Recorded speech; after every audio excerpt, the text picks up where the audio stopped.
Hey folks, Jayborino here, and welcome back to my custom campaign review series. Just pretend that the last one was not over a full year ago. Anyway, to remind everyone what this series is, the intent is to highlight a user-made campaign explaining what I believe makes it fun, unique, and worth playing based on my extensive experience with custom content. There will be a few minor spoilers, but nothing overt. This time I'll be looking at Rise of the Blood Elves, created by Raider. This was the first Warcraft 3 campaign I played after finishing the Frozen Throne, and I honestly think I lucked into picking the best possible follow-up to the vanilla game in terms of challenge, story, and overall polish. To preface, I find the first map of a campaign to be extremely important as it defines the overall tone. Players are typically setting most of their expectations and deciding whether to continue at all when playing a Mission 1, so let's take a look. Return to Outland is a relatively small-scale, straightforward micro-map that carefully sets a scene. You're back in Outland. Illidan is alive after his duel with Arthas, but he's unable to lead and his lieutenants need to safely get him back home. The overall tone feels pretty clear because you begin by thinking, we've lost. Where do we go from here? This continues the Blood Elves' path as we already knew it from the Frozen Throne, and also begins the story by posing a question. These together are big checkmarks for me on both the tonal approach and narrative hook. As for the gameplay, I was immediately drawn to the custom Blood Elven Red overlay. There are also changes to the sorceress's look and abilities, and Kael has a new companion, his phoenix, Alar. The changes in Return to Howland are not overwhelmingly different from the vanilla game, but they tease the extrapolation of a unique tech tree and intrigue the player into wondering what new toys the Blood Elven race will have for them to play with in the future. I consider this an immensely successful first map, primarily because it subtly galvanizes the player to ask for more, both narratively and mechanically, all in the guise of a fairly safe and inoffensive micro-mission. In other words, you'll want to play more. The aforementioned tech tree tease pays off in macro missions of Rise of the Blood Elves. Their race is fleshed out with new custom units such as Hawkstrider Knights and Paladin-like Blood Knights, plus a fitting racial upgrade to reduce magic damage taken. Unlocking the ability to build very powerful arcane golems and phoenixes is actually baked into certain mission objectives, which makes them especially satisfying to wield against an enemy who's been throwing said units against you constantly.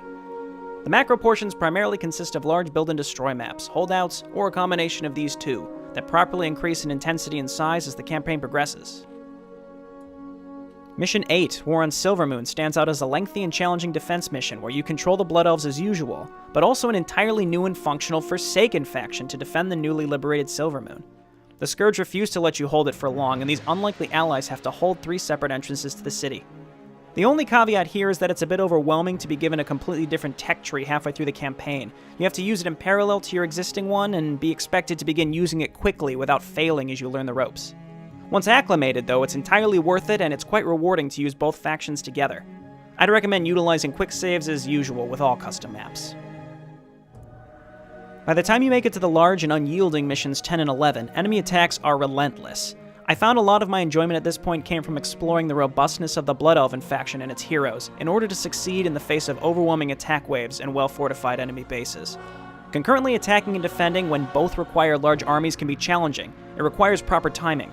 Most maps also have ally mechanics designed to assist the player if you can strategically activate them, usually by completing preliminary main objectives quickly or pursuing side quests.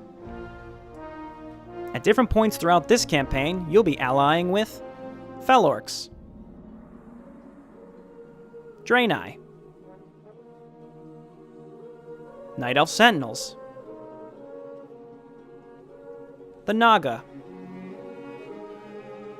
the Forsaken, and even the Burning Legion to accomplish your goals.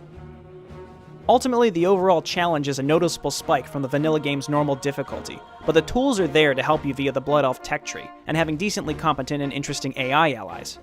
While I struggled during my first playthrough after only having played the base game, these maps helped me improve as a player as I began to adapt to the challenge and learned about more aspects of the game overall.